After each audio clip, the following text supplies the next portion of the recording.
गुज़श्ता दिनों पाकिस्तान की कौमी असम्बली के अंदर एक मंदिर की तामीर के हवाले से जब बात चली तो एक साहब ने कहा कि किसी दीन पर कोई बरतरी हासिल नहीं है। किसी मजहब को किसी और मजहब के ऊपर कोई फौकियत हासिल नहीं है। मैंने खुद ईद की नमाज जो है एक चर्च में पढ़ी है न्यूयॉर्क में,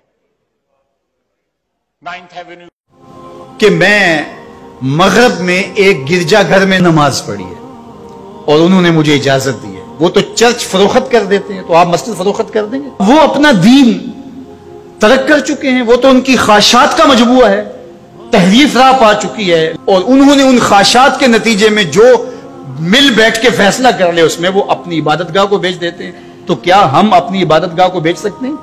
हम कहते हैं जी वो देते हैं तो हम भी दे दें। ये क्या बात हुई? अगर आपने उनकी रवादारी देखी है तो जरा इसको अपने सियासी कल्चर का हिस्सा बनाइए, थोड़ी सी वसीउ ज़रफ़ी का इजहार कीजिए।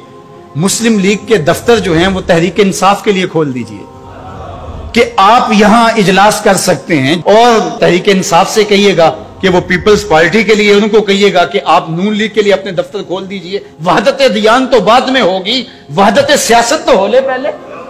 तुम सारे मुसलमानों एक मुल्क के रहने वाले हो तो पता चले जी ये बड़े वसीउ ज़रफ़ हैं, वहां तुम अपने लीडर के लिए मर जाते हो और इस्लाम कोई यतीम मजहब है? ये मोहम्मद अरबी का लाया हुआ दीन है। तुम अपने सियासी मफादात पे कोई कंप्रोमाइज नहीं करते हो। ये क्या तुम्हारा फलसफा कि उन्होंने अपने चर्च में इजाजत दे दी तो हम भी देंगे? मियां उनकी गैरत इजाजत देती है, उनका दीन जो खुद साख्ता है और हजरत ईसा को छोड़ के जो उन्होंने इख्तियार किया है, उनकी तरबियत उनके नफ्स ने की है और हमारी मस्जिद के हवाले से तरबियत मोहम्मद अरबी ने की है। हमें तो ये बताया गया सामाने मस्जिद ना बराए सोख्तन ना बराए फरोख्तन।